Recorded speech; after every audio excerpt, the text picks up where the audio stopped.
Why is our default orientation that I'm the one with the questions and LLM is the one with the answers? That's how everybody approaches it, right? Because that's how Google worked. We never think, Google, ask me a question. A language model is not a technology, it's an intelligence. In our study, people who underperform, AI feels like magic to them. People who outperform, who use AI to get to better work, it doesn't feel like magic, it feels like work. That's kind of a fundamental tension, I think. We expect it to feel like magic or it sucks. And the truth is, it's just like working with another collaborator. And you do get to better outcomes if you're willing to put in the work. I think right now, most people's primary limitation is not the technology, it's their imagination.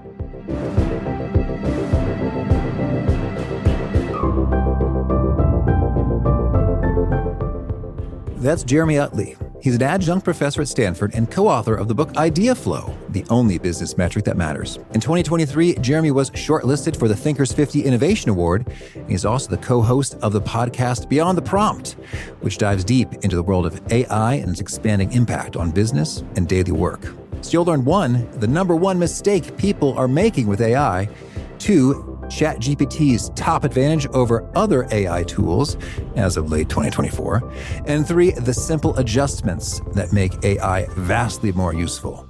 And if you want to get a summary write-up of some of these takeaways, I recommend you sign up for the free Gold Nugget email newsletter available at awesomeatyourjob.com. I'm Pete Makaitis. This is How to Be Awesome at Your Job. And now, here's Jeremy.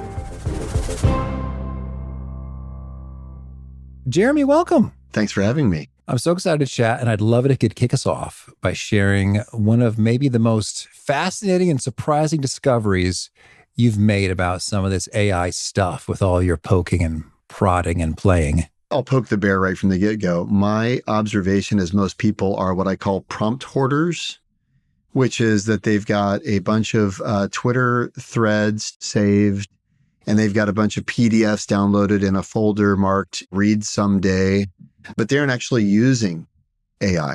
They're just hoarding prompts. And I think of it as empty calories. It's a sugar high. And what a lot of people are doing is they are accumulating for themselves prompts that they should try someday, but they're never trying them, which is akin to somebody eating a bunch of calories and then never exercising. And my recommendation, like here, I'll give one simple thing that somebody would probably want to write down. Hey, when you're jumping into advanced voice mode, isn't it annoying how ChatGPT interrupts you? Well, did you know that you can tell ChatGPT, hey, just say anytime I stop talking, but don't say anything else unless I ask you to. Everybody who's played with advanced voice mode one time is like, oh my gosh, I got to do that. It is annoying. And I guarantee you, 95% plus people who even think that will never actually do it because they think it's more important to listen to the next 35 minutes of this conversation than actually hit pause and go do that. And my recommendation would be stop this podcast right now, go into ChatGPT and actually do that. That would be like going to the gym. Sure, I'm thinking I'm doing that right now. Is that okay? Is that rude? Yes, of course. No, it's great. I think I'm following your suggestions. So in ChatGPT, iPhone app, I've got Pete Makaitis. I just issue the command, like, remember this? I would open a new voice chat. So, from the home screen on the bottom right, there's kind of like a little 4-line kind of a button. If you hit that, that's going to open a new conversation in advanced voice mode. And the first thing I would say is, hey, I want to talk to you for a second, but I don't really need you to say anything. So unless I ask you otherwise, would you please just say, one word only, and let me keep talking? Okay. Hey, ChatGPT, here's the thing. When I'm talking to you, what I need you to do, if I ever stop talking for a moment, there, he just did it. Isn't that hysterical? Yeah, that's when hysterical. I'm talking, I need you to remember to only interrupt with just the briefest or yes or okay until I ask for you to begin speaking. Do you understand? And you can please remember this. Understood. I'll be as brief as possible with confirmations and wait until prompted to speak further. Thank you. It's done. Now what you need to do is you actually need to continue the conversation, right? And you need to see, does ChatGPT respond with I like that. And I love those little tidbits in terms of, hey, remember this and do this forever. Sometimes I like to say, I've said, give me a number from 0 to 100 at the end of every one of your responses, indicating how certain you are that what you're saying is in fact true and accurate and right. Now, its estimates are not always perfectly correct, but I know it's like, okay, if he said 90, I'm going to maybe be more inclined to do some follow-up looks as opposed to if I get the 100. Yeah, I think that's great. I think there's all sorts of little things. The problem is right now people are accumulating, or they actually aren't even accumulating, but they think they're accumulating for themselves all these tips and tricks, but they aren't using any of them. And so to me, what I recommend folks do, I actually just wrote a newsletter about this just yesterday or went out this morning. What I recommend folks do is take 15 minutes per day and try one new thing. It requires 2 parts. Part 1, a daily meeting on your calendar that says, AI, try this. And that's it. It's just 15 minutes. AI, try this. And thing number 2, you need an AI, try this scratch pad, which is just a running list of things that you heard. So like everybody's scratch pad right now, if they're listening to this conversation, should include 1, tell ChatGPT to only say, unless you want a further response. That's not forever, but at least in a one interaction, right? And 2, they should tell ChatGPT to always end its responses with a number, an integer between 0 and 100 to indicate its conviction of its response. Everybody, literally we're 10 minutes into this conversation, not even, everyone should have 2 items on their scratch pad. The problem is most people are going to get to this to the end of this interview and they aren't going to have a scratch pad and they aren't going to have any time blocked on their calendar to do it. And the next time they use ChatGPT, it's going to be mildly disappointing because they're coming off a sugar high and they think the treadmill's broken, basically. So there's a ton there that we can unpack. But I think for most people, what most people fail to understand is the key to use is use. And just like a treadmill doesn't help you combat heart disease unless you actually get on it, AI is now going to unleash your creativity or your productivity unless you use it and learn how to use it. And that, to me, that's pretty much my obsession these days, is helping people be good collaborators to generative LLMs. That's lovely. And I suppose we could dork out about so many tips and tactics and fun things that you can do. But I'd love it if you could just orient us first and foremost in terms of if there's research or a powerful story that just really makes the case that, hey, these things are really actually super useful for people becoming awesome at their jobs for reals, as opposed to just a hype train or fad. I'll tell you about my good friend. Let's call him Michael. It's not his name. Names have been changed to protect the innocent. But Michael was a lobbyist in Washington, D.C., and he and his family wanted to move back home to Tennessee. And he was looking for a job. And he got a job offer from a firm. And he reached out to me and said, hey, I'm kind of bummed because I feel like this firm's lowballing me. But my wife really just wants me to take it because she wants to be back near family in Tennessee. And I'm really struggling with knowing, should I push back? Because I know that I deserve more, but I don't want to screw up this opportunity to get close to family. And I said, well, have you role played it with ChatGPT? And he said, what do you mean role play with ChatGPT? Of course, the question anyone asks. Right. And I said, well, you can role play the negotiation and just kind of get a sense for what the boundary conditions are. And he's like, okay, wait, what do you mean? And I said, well, open ChatGPT and tell it you want to role play a conversation. But first, you want ChatGPT to interview you about your conversation partner so that it can believably play the role of that conversation partner. You want it to start as a psychological profiler and create a psychological profile of your counterpart. And then once it creates it, you want ChatGPT to play the role of that profile in a voice-only conversation until you say that you want to get feedback from its perspective and a negotiation expert's perspective. And he's like, give me 15 minutes. So he leaves, texts me in 15 minutes. Dude, this is blowing my mind. What do I do next? I said, well, Michael, next thing I would do is tell your conversation partner that you want it to offer less concessions and you want it to not be nearly as amenable to recommendations because it's had a bad day or it's slept poorly or something. Okay. I want you to get a sense for what does it feel like if the conversation goes badly? He goes, okay, I'll be right back. Comes back. Dude, this is blowing my mind. And he did a series of these interviews and I touched base with them. And a couple of days later, I said, Mike, what's up? And he said, well, 3 things. 1, I didn't know what my leverage in the conversation was until I role played it a handful of times. 2, I didn't have clarity on what my arguments were until I role played it a few times, what the sequence of my arguments should be. And 3, and most importantly, I'm no longer nervous about going into this negotiation. And then a week later, he dropped me a note saying, by the way, we're moving back to Tennessee, and I got a much better salary than they had originally offered me. It turns out one of generative AI's unique capabilities is imitation and taking on different roles, right? I mean, as an example, you can go into any conversation you've ever had with ChatGPT and just say, hey, would you mind to recast your most recent response as if you're Mr. T? And, instantaneous, like, yo, fool, I can't believe you didn't believe the last thing I said. It just immediately starts doing it, right? It doesn't take much. And the power actually emotionally and psychologically of having role played with a very believable conversation partner has a profound psychological and confidence boost effect to the person who's engaging the role play.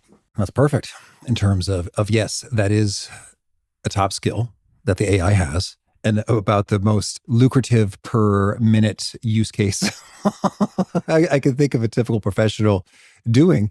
And you're right, that confidence, I have actually paid a real negotiation coach, and he suggested we do a role play. And I had the exact same experience, like, oh, you know what? I guess I don't feel so silly asking for what I wanted to ask for now. It seems fairly reasonable for me to do so, and I'm going to go ahead and do so. And it worked out rather nicely. And so to know that you can do a decent job for near free with AI instead of hiring a phenomenal negotiation coach is pretty extraordinary. It's remarkable. And, my research partner, Kian Gohar, and I wrote a weekend essay in the Wall Street Journal about this topic. But think about a salary negotiation as a flavor of a broader thing, which is difficult conversations. Maybe it's a performance review. Maybe it's a termination conversation. Maybe it's talking to a loved one about the fact that you're not going to come home for the holidays, right?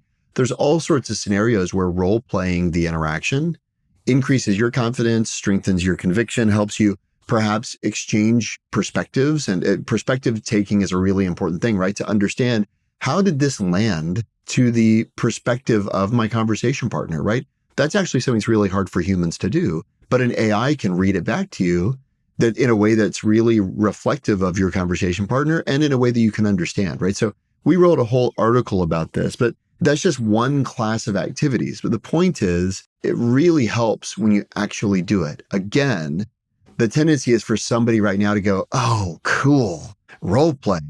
But if they don't pull out their scratch pad and say, ask ChatGPT to be a conversation partner in this upcoming salary negotiation, or my quarterly performance review, or my conversation with my loved one about our care for our kids, or whatever it is, you just won't do it. I've even built, and you can link it in the show notes if you want. I built a profiler GPT, which it's basically, it's a version of ChatGPT which remembers who it is, unlike Drew Barrymore in 50 First Dates, where you have to remind ChatGPT who it is every time. A GPT is just like a Drew Barrymore who has memory, right? And like a real human being.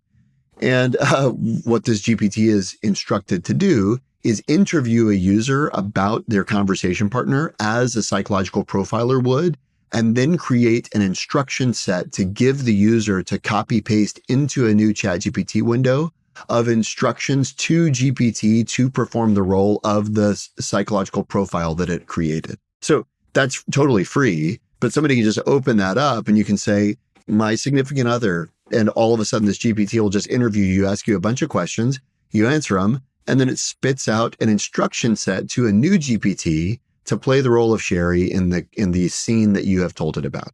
I love that. And that also illustrates one of your core principles to effectively using AI is to flip the script a little bit and say, no, you ask me questions. Can you tell us a bit more about that? Yeah, I mean, why is our default orientation that I'm the one with the questions and LLM is the one with the answers? That's how everybody approaches it, right? Because that's how Google worked. We never think, Google, ask me a question. It's like, what are you talking about, right? A language model is not a technology, it's an intelligence. That's how I would invite people to think about it. And you can get to know another intelligence, in a weird way. That sounds kind of crazy, but one of the things you can do is another intelligence can help you get to know yourself better. The simple way to think about it is here's another thing for your AI. Try this scratch pad, folks. Get ready to write this down. Think of a difficult decision you're trying to make in your life. Okay. Should I, take this job? Should we make this decision? Should we move? Should we put our kid in this other school? Whatever it might be. Think of that decision And then go to ChatGPT and say, hey, I'd like to talk about this. But before you give me any advice, would you please ask me 3 questions one at a time so that you better understand my perspective and my experience? Well, that is, right there. If you say you were trying to figure out whether you're going to send your kid to a new school, I have 4 children, so it's a very realistic kind of decision for me. I can Google and learn all about the school, but should I send my child to the school? I'm just going to get their marketing material, and it's not going to be contextualized to me at all, right? But if I go to ChatGPT and say, hey, I'm thinking about sending my child to this school, I'd love to get your advice, but before you tell me anything, would you please ask me 3 questions? All of a sudden, well, it'll tell us about your child's favorite subjects, right? I'll tell it. Tell us about any weaknesses or difficulties that your child has had in school thus far. I'll tell it. Tell us about, your child's favorite teachers. I don't know, right? But an LLM will ask questions like that.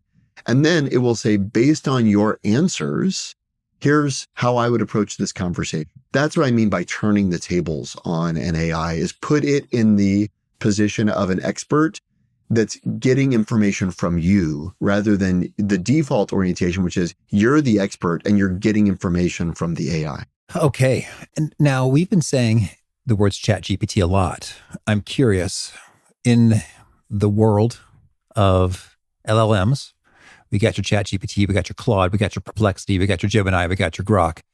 Do you think of them as having different strengths and weaknesses, or are they kind of all interchangeable for whatever you want to use them for? I don't think they're interchangeable, but I don't think it's necessarily because of the underlying model. I think a lot of it is a UX thing.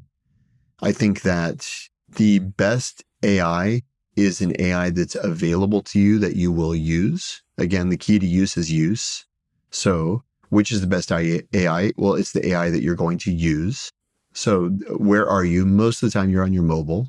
So I would say it's probably the AI that's got the best mobile experience. And what's your default orientation? My belief is that the far better orientation towards AI is voice, not fingers. If you think about how you typically interact with a machine, you're typically typing stuff into a machine. And I like to affectionately refer to my fingers, like as I wiggle them in front of the screen, as my bottlenecks. These are my communication rate limiters right now, right? Notice you and I aren't typing to each other. That sounds absurd, right? And yet, that's how we talk to most machines. I'm typing into the terminal. Well, now, OpenAI, besides developing the world's, fastest growing consumer application, they created the world's best voice to text technology. And furthermore, now they've got AIs that actually just process voice, don't even go to transcription. But the point is, AIs are now capable of understanding natural language. We talk about this phrase, natural language processing, right? You probably hear that phrase, natural language processing. And that means something technically. I think to humans, the important thing about natural language processing isn't what happens technically, but it's actually you as a human being can now use your natural language, which is your spoken word with your mouth instead of your fingers. And I would say to anyone who's listening to this, if your default orientation to any AI, ChatGPT or otherwise, is fingers, you are limiting yourself. You're trying to run with crutches. It's like you're in a sack race, okay? Use your voice, lose your thumbs, and watch the level of your interaction skyrocket. Okay, well, as we speak in late October of 2024, as far as I know, having played around with the apps, it seems like, indeed, OpenAI's ChatGPT has got the voice natural interaction thing down the best. As far as I am aware of, is that your experience? In my experience, it is. The only other comparison I would say is Meta's Llama has voice as well, which you can access via WhatsApp or anything like that. The caveat I would say is, I was doing a demo. I had a reporter at my place yesterday. I was doing a demo of how I use AI in my personal workflow as a writer. And one of the things that I was showing was I'll use OpenAI ChatGPT voice mode, but then I'll often grab all the text with my cursor or with my mouse, and I'll drop it into Claude, and I basically will parallel process ChatGPT and Claude. So the fact that Claude doesn't take voice input isn't a hindrance if I'm on my computer.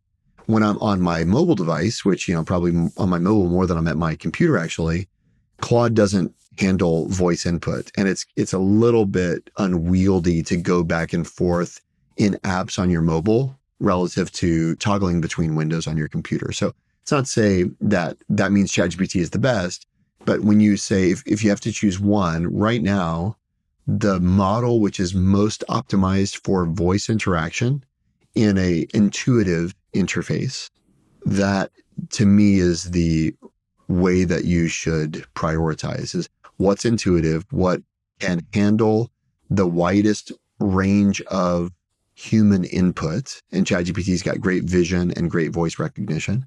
And therefore, I would use that. I'll give you another example. I'm taking Spanish classes with my kids. We're doing these lessons. We have a tutor talking to us on a biweekly basis. And I get this assignment. I've got to conjugate a particular verb.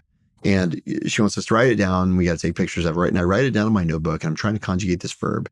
And I kind of get stuck. And I'm thinking in my mind, like, we only get her twice a week. I'm not going to be able to talk to her till Thursday. It's Tuesday afternoon. And I thought, I wonder if ChatGPT could help me. And I just take a photo of my notebook in my crappy chicken scratch handwriting, okay, in Spanish, by the way. I take a photo. I say, hey, you're my Spanish tutor. Can you tell me what I'm doing right now? Oh, it looks like you're trying to conjugate the verb estar, and it looks like you've missed 7 accent marks. If I were going to correct your paper, I would do this, and rewrote all of the statements that I just made, but properly. I made this change because of this. I made this change because of this. I made this change. And I go, dude, it read, I mean, if you see my handwriting, it's abysmal, but I did miss all the accent marks. It got that right? Because I'm not an accent marker, you know. But anyway, point is, the vision capabilities are spectacular too. And when you start to think again, right now, write that down on your AI scratch pad, people. Like, people are listening. And the thing is, it's like popcorn at a movie. And we're saying, nom, nom, nom, oh, that's so interesting. Oh, photos of AI should do that. You will not do it if you don't write it down. I'm obsessed with this idea. As you probably know, I've got this AI podcast called Beyond the Prompt, which we have, you know, amazing kind of experts and lead users and things like that. We had a guy who's, you know, former dean at Harvard, 30 plus year learning scientist veteran named Stephen Kosslyn recently. And he's kind of the father of this school of thought called active learning. Maybe some folks have heard of it. Active learning, some people mistake as learning by doing, which isn't exactly correct, but doing what you learn is an important step. And what he says is he would contrast what's typically known as passive learning, which is just consumption. But he would say it's not actually learning at all. It just happens to you. It's like you're renting it. And that information has a very short shelf life and a very very short expiration window. Any information that you consume but do not use, you effectively did not consume it. Okay. Yes. Well said. Well, I'd also love to get your pro take here. It seems like we've got a whole lot of cool things we can do. They're very handy. What are some things you recommend that we not do, or some limitations? Like, no, you're not prompting it wrong. It's just not going to do what you want it to do right now. I'm not a fanboy. I'm not a stockholder. I don't have any secondary shares. I have yet to butt up against the limitations of use, to be honest with you. I think right now, most people's primary limitation is not the technology, it's their imagination. I would say, like, one way that I've put it to students at Stanford is the answer is yes. What's your question? Could it ... The answer is yes. The problem is, for most people, they don't actually have a question. Okay. Well, Jeremy, if I could put you on the spot a little. Yeah, please, by all means. But the challenge is actually finding a question worth asking. Okay. One thing that I've tried every which way I can to say, here's a transcript of a podcast interview. What I want from you is to give me 10 options for titles that would be great, that are kind of like these dozens of title options I've written for you right here, I previously selected, or teasers. And then whenever I do that, I get 10 or 20 options and I go, not a one of them am I like, yes, that is intriguing. That is awesome. That is a phenomenal title that I want to use. Now, it can nudge or steer me in some good directions. Like, okay, that was a good phrase there. That was a good word there. And maybe that's sort of good enough in what I should expect from it in terms of, yeah, you're going to have a back and forth dialogue. It's not going to spit out the perfect thing the first time, and be grateful for that. But I don't know, since you're the master, any pro tips on how I can make it do this thing it just doesn't seem to be able to do? What I'm hearing you say is actually a great case study of what we observed in our study, which got published by Harvard Business Review and Financial Times and NPR.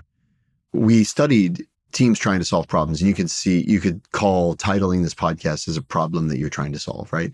We studied teams and individuals trying to solve problems with generative AI and studied what do they do. And one of the kind of natural problems that people have is they treat an LLM like it's an oracle. Like I give it a question and it just magically gives me the right answer right off the bat. And what we would say is teams that treat AI like an oracle tend to underperform. But that's not to say that everyone who uses AI underperforms. There's a small subset of folks we studied who actually outperformed. The difference is they didn't treat AI like an oracle. They treated AI like a coworker, like a collaborator, like a thought partner. And so what that interaction might look like is you ask for, say 10 or 20, make it like this, and then you get the output and what it looks like to, let me ask you this. If an intern gave you 10 titles that you thought were mediocre, what would you do? Would you fire the intern? Well, no, I would say, oh, hey, thank you for this. This is my favorite. This is my least favorite. The kind of what I'm looking for is generally more actionable, more intriguing, based on the needs of our listeners. Da, da, da, da. Do you do that to ChatGPT? I've tried it sometimes. You got to critique the model's output and you got to give it feedback. And, I had that experience. Actually, I had a hero of mine, Ed Catmull, on my show a while ago, founder of Pixar. And I wanted the perfect title. Of course, it's like got to be the best title ever, right? And I asked for 10. And then I immediately always ask for 10 more. I don't even read the first 10. I asked for 10 more and never had ChatGPT say, dude, come on, you didn't read my first ones. And they're mediocre, they're okay. And I said, hey, I like 1 and 3 in the first set. I like, 7 and 9 in the second set. Can you give me 10 more like those? What do you think? Are they better or worse? Perfectly the same. Like, then not any better, not any worse. And I was like, well, why? Why did I like 1? I said, okay. I had to think. And that's what's funny is in our study, people who underperform, AI feels like magic to them. It's like they don't do as well, but they're like, wow, it just happened so fast. People who outperform, who use AI to get to better work, it doesn't feel like magic. It feels like work. Actually, that's kind of a fundamental tension, I think. We expect it to feel like magic or it sucks. And the truth is, it's just like working with another collaborator. And you do get to better outcomes if you're willing to put in the work. And in this case, for me at least, the work was, I like number 1 because I'm a nerd and it has like an obscure movie illusion. I like number 3 because there's a pun and I'm a punny guy. I like number 7 because there's a movie reference baked in. And I like number 9, right? Whatever it is, right? But then I said to ChatGPT, would you leverage that rationale as design principles for another 10, please? 6 of the 10 were better than anything I had thought of. Okay. But the point is, it does require that collaboration. Now, that being said, that's as a one-off interaction, Pete. I think what you should do in this case, if that's and what anybody should do is if there's a routine workflow, like how often do you title a podcast? Well, at least twice a week. Okay. So to me, that's kind of square in the crosshairs of a task. It's a creative challenge, probably takes some amount of time. There's a potential, so there's, call it, there's a 2x2 somewhere that you would hire BCG to spit out, right? But you got a 2x2 and this probably falls in the top right corner in terms of like, it's in GPT's wheelhouse and capabilities. And there's enough regularity that it would meaningfully impact your life or productivity. Great. Okay. There's your 2x2. I think that that's a prime candidate for making a GPT. Oh, just make a full-blown GPT. Yeah. Why would you not make a podcast naming GPT? And then you would put in its knowledge documents, all of the titles and, your rationale. And then importantly, it's not that you make a GPT and you're done. You make a GPT, then you try it, and then you see where it's deficient and you work to get it right. And then you reprogram, you iterate the instructions to the GPT relative to the work that you had to do in addition. And what's the process for that? I would say probably you're going to instruct the GPT. I want you to analyze the transcript. I want you to find what are the key points of emphasis in the conversation. I define emphasis as we spent more than 2 minutes on it or whatever. I don't know, right? Wherever there's more than 5 back and forth, that's an evidence that this was particularly engaging. Or furthermore, you might develop a protocol where after your calls, you have a 2-minute Zoom call with yourself where you say, hey, here are the 4 things I thought were interesting. And you load that into the GPT as well, right? I don't know, right? Consult the transcript and the follow-up call transcript that I've provided for you. Look for these points, then distill these into these brand guidelines, perhaps, or whatever it is, right?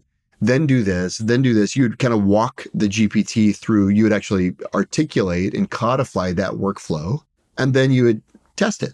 And then you'd iterate it, and you'd test it, and you'd iterate it, and you'd get to the point, I would say probably if you're doing it twice a week, by the end of the month, you'll probably get to the point where if you really take it seriously to iterate the GPT's instruction set, over the course of a month, you'll have something that's really great.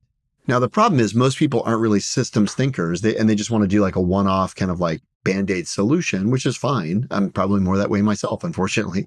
So I'd rather it's less painful in a one-off just to do the work again myself. Systematically, it's much more painful to do it one-off every time by myself. And so you kind of got to decide. And to me, that becomes a function of what is a task whose output you would refuse to settle for less than exceptional. That's a great task for a GPT because you're not going to be okay with anything less than a really good GPT. And it summons the requisite activation energy required for you to continue to invest in iterating it. Understood. Okay. So it starts with the mindset of, okay, don't talk to it like it's an oracle. Expect we're going to need some back and forth, some collaboration, some iteration, some refinement. And then it's your bullish take that at the end of the day, it's going to cut the mustard and deliver the goods. Unequivocally. All right. Beautiful. That to me it's unfathomable that it can't deliver on that use case. All right. You heard it here first. I mean, really and truly, and I'd be happy, to workshop it with you if you'd like. But to me, that is absolutely a use case that GPT could shine with. Okay. Well, when we talk about use cases, you're real big on idea flow. It's getting a whole lot of ideas, a whole lot of creative options generated.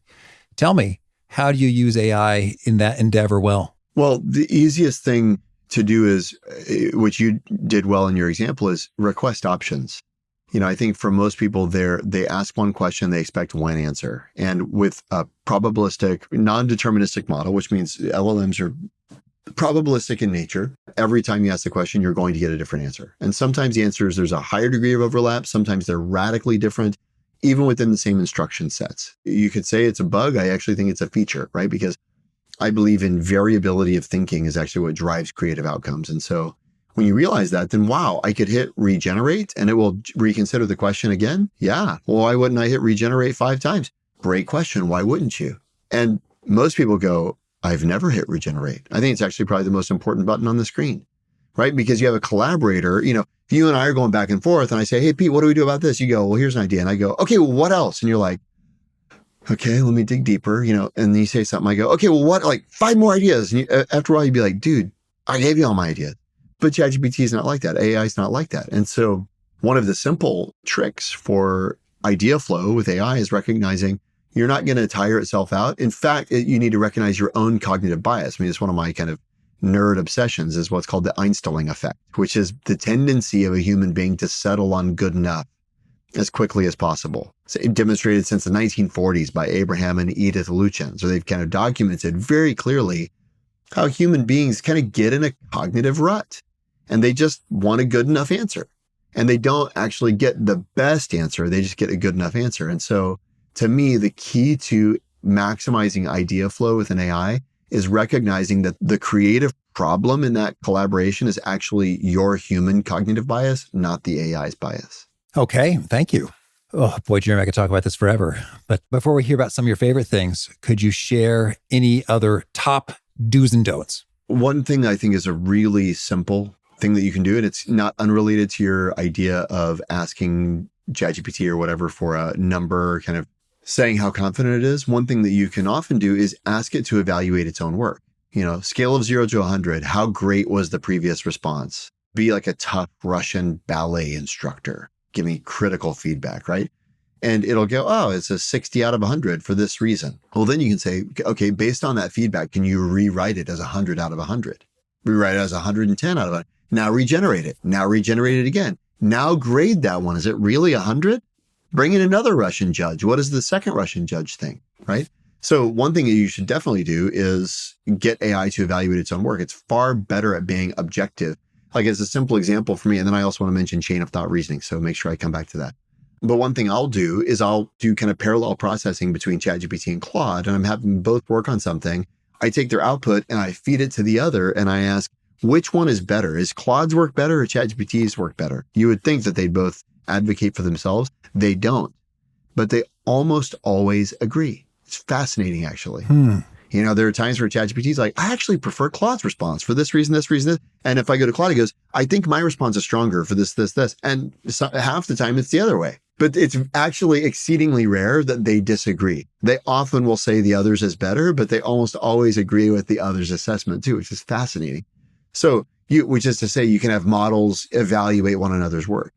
The other huge probably the single greatest empirically validated finding is that the best way to get better output from an LLM is to prompt it with what's known as chain of thought reasoning, which is to say, tell the language model to articulate its thought process before answering. And so humans have this tendency, so do AIs, of what we all know as ex post rationalizing, right? So if I ask you, what's your favorite color? You say, it's blue. Well, why'd you say blue? You go, oh, well, I like the sky and I like the ocean and da, da, da.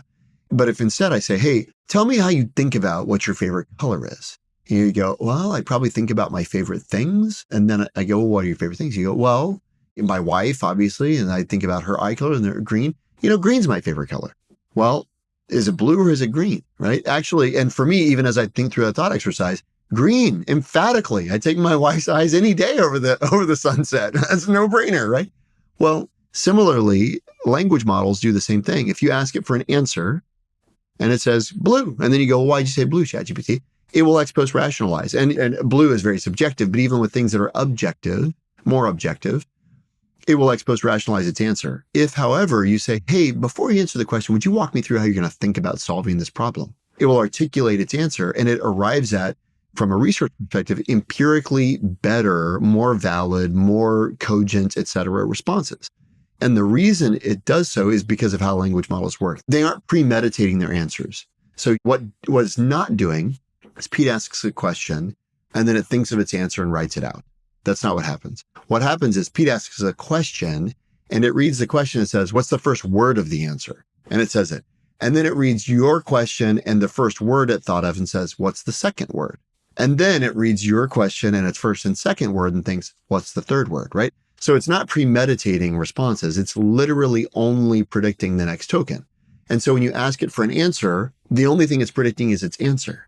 If, however, you ask for reasoning and then answer, it first next token predicts reasoning, and then it incorporates the reasoning that it has articulated in its response, which results in a much better response because it's not only considered your question, but it's also considered reasoning first. And as a user, on the other side of the, collaboration, what that enables you to do is not only one, get better responses, but two, you can interrogate its reasoning too. You can say, actually, it's not that I have a problem with your answer. I have a problem with how you approach the question. I actually think you should do this. And then you can guide its reasoning path because you've asked it to make its reasoning explicit. Those are the two probably biggest do's, I would say, when you ask for do's and don'ts. That's cool. And it sounds like the key is that you ask for it in advance, as opposed to, how'd you come up with that? Yeah, exactly. That's ex post rationalizing. It will give you a great answer. It's a sycophant. LLMs have been programmed to be helpful assistants, right? And when you realize what that means, it's a euphemism for suck up. So if you ask it what it thinks, it's going to say, I think that's a really great idea, Peter. But if you say, I don't want you to compliment me. I want you to be brutally honest. Don't pull any punches. Like, you got to really ask an AI to level with you to get honest feedback. When you're aware of that, it influences how you collaborate with the model, right? Which goes back to the question earlier about idea flow. It's recognizing your own. I mean, there are limitations to the technology, but a lot of times the truth is we want a suck up. Yeah. I don't want to hear how my first draft sucks. I want to hear how actually you don't need to do any more work. You go have a coffee. That's what I want to hear. And if I don't realize that the model has been trained to be a suck up, I ask it assuming I'm getting the truth. And then when it tells me I've done great work, I say, well, let's take a break, boys. We're all done here, right? Whereas if I realize, you know what, unless I really push it to give me straight feedback, it's probably going to tell me I've done a great job. And I know my human cognitive bias is to overweight the response that I did a great job and to underweight. So you have to understand yourself. In a way, the key to good human AI collaboration is to really understand our own humanity. Big thanks to Jeremy for sharing his wisdom with us. And big thanks to our sponsors. Check them out. One sponsor to check out is Lingoda. Years ago, I tried learning Spanish, but stopped within weeks because I was all alone, just me and the software. That's why I recommend Lingoda, which offers live, affordable online language learning lessons in small group classes. My teacher, Ricardo, was so friendly and patient, and there are only 3 of us in the class, so we could interact and speak Spanish with live feedback from the instructor. And right now, the Lingoda Sprint Challenge is about to begin, an intensive 30-day course designed to help students build a daily language learning habit and stay motivated. Every student who attends all their classes gets a huge reward. When you have that perfect streak, you get either a 50% cash back reward or more free classes. So join the special 1-month Lingoda Sprint and boost your language skills before the holidays. Visit try.lingoda.com/awesome to save up to 20% on your sign-up fee and get an extra $25 off with my code AWESOME. That's spelled LINGODA. Out of all the discounts and cash back, we're talking under $5 per class. Wow. Offer expires November 18th. One sponsor to check out is LinkedIn Jobs. Did you know that you can post a job for free at linkedin.com/beawesome? And with a fresh year, perhaps you're like many small business owners looking for some fresh insight and talent to make 2024 extra amazing. Well, LinkedIn Jobs has created tremendous tools to help you find the right professionals for your team faster and free. I love how they make it so easy with their promotion and selection tools. LinkedIn isn't just another job board. No. LinkedIn has a vast network of more than 1 billion professionals, which makes it the best place to hire. Here's some fun facts. 86% of small businesses get a qualified candidate within 24 hours, and small businesses rate LinkedIn Jobs number 1 in delivering quality hires versus leading competitors. You can post your job for free at linkedin.com/beawesome. That's linkedin.com/BEAWESOME, as in you are being awesome, be awesome, to post your job for free. Terms and conditions do apply. One sponsor to check out is Jenny Kane. The holiday season is officially upon us, and Jenny Kane is a top destination for the very best of all things festive and gifting. They've got a handy gift guide that makes it oh so easy to check off everyone on your list. Jenny Kane has luxurious cashmere pieces, such as my all-time favorite hoodie that I am wearing right now as I record this, and tasteful homeware pieces, such as their legendary candles. Their coats are also super adorable and cozy and a great answer to the cold temperatures approaching. Finally, check out Jenny's Edits, which provides favorites under $250 and lists out handy gift-giving categories. For a limited time, How to Be Awesome at Your Job listeners get 15% off your first order when you use the code AWESOME15 at checkout. Now that's on top of their 10% rewards back rewards program. So to get 15% off your first order, visit JENNIKAYNE, JennyKane.com, and use the promo code AWESOME15 at checkout. That was powerful. Thank you. And now could you share a favorite quote? Something you find inspiring. One is Thomas Schelling, Nobel Prize winner in economics, who said, "No matter how heroic one's imagination, a man can never think of that which would never occur to him." The second quote that I love is Amos Tversky, Danny Kahneman's lifelong research partner, who died prior to their receiving the Nobel Prize.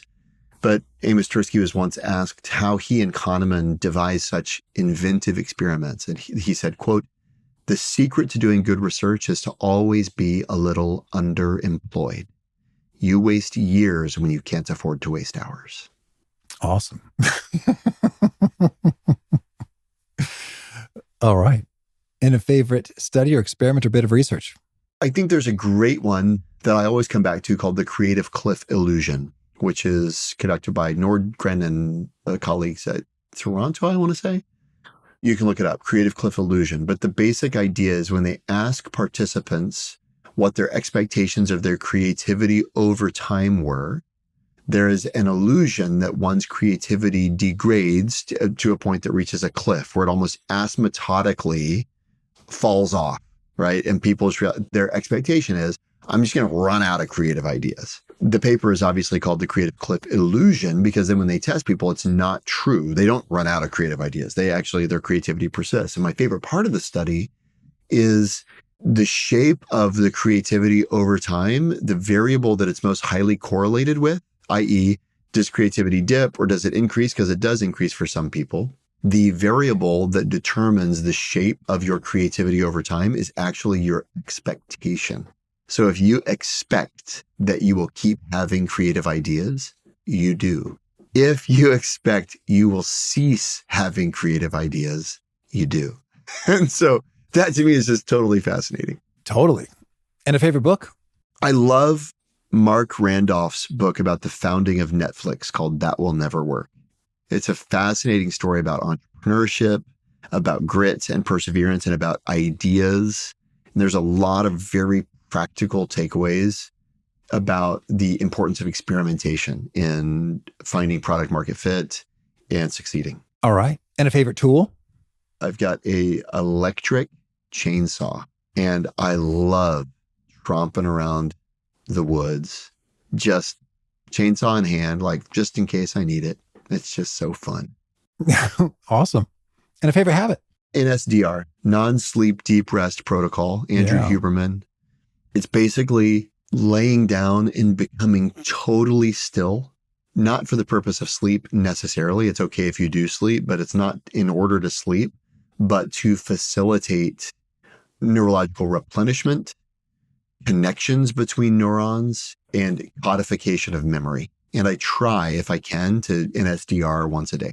Okay. And is there a key nugget you share that seems to really connect and resonate with the folks? They quote back to you often?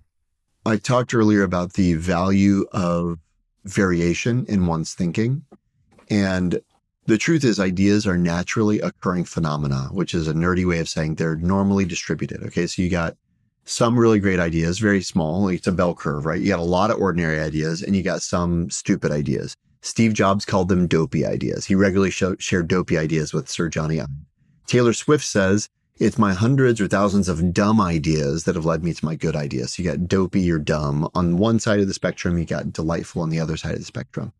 The quote that I often say that people remember and resonates and they take with them is, I tell people, dopey is the price of delight. The only way you get good ideas is by allowing yourself to have bad ideas. And the reason most people don't have better ideas is because they won't allow themselves to have worse ideas. Okay. And if folks want to learn more or get in touch, where would you point them? JeremyUtley.design and LinkedIn. I'm happy to chat with folks on LinkedIn. My website, JeremyUtley.design, I've got a newsletter folks can subscribe to. I've also got a introductory AI drill course where you get 2 weeks of daily drills for, they say you need 10 hours of practice with AI to start to become fluent. This gives you daily practice to get your first 10 hours under your belt. Okay. And a final challenge, a call to action for folks who want to be awesome at their jobs? Sounds like we just got one. To me, it's very simple. Do one thing you heard here. Okay. Jeremy, this is fun. This is fascinating. Thank you. And keep up the awesome work. Thank you. My pleasure.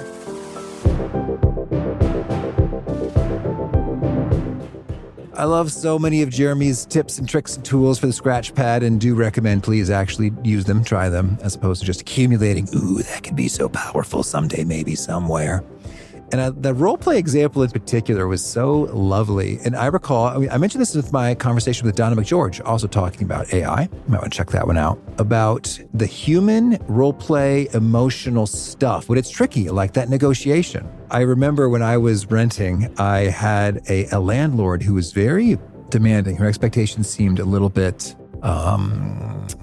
too high for what I was supposed to do as a tenant and her timelines in which she wanted me to handle things. She was really intense about those and it was unpleasant. And I'm not just a slob. I actually talked to a professional property manager guy who's amazing, who said, yeah, they can write that in the lease, but I really don't think any judge would enforce that. But it's not worth that level of effort. Just, it's annoying, but do what they ask and then ignore her. But because of my people-pleasing tendency, it's a little bit tricky. So I asked ChatGPT to write a letter from the nastiest landlord ever about how my place is disgusting and very unacceptable. And so I read this letter crafted inside ChatGPT. And so doing it was kind of funny. It gave me a rehearsal in advance. She's probably going to have a problem with how I've done the landscaping or whatever. And sure enough, she did. And I got an unkind note. But whereas the first time I got an unkind note, because I had, I guess, one, endured that, and two, had some practice rounds with ChatGPT, I was able to just sort of laugh and shrug it off. Or like, yep, that's just kind of how you talk. All right, I am not a horrible person or evil slob who deserves to be punished and is a terrible tenant that is making someone I am in a business contractual relationship with suffer, and I'm so bad.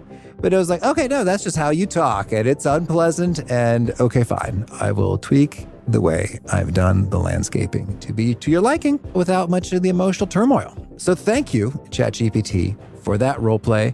One of many handy uses. You engage it as an intelligence. Think of it like an intern or in some other ways, as opposed to just the Oracle, the Google that gives me the info. Great stuff from Jeremy. If you want to check out the show notes or the transcript or the links to items that we've referenced, please visit us over at awesomeatyourjob.com/EP1010. Whoa, 1010. It's like binary and it's AI. I wish we planned that, but it's just a happy coincidence.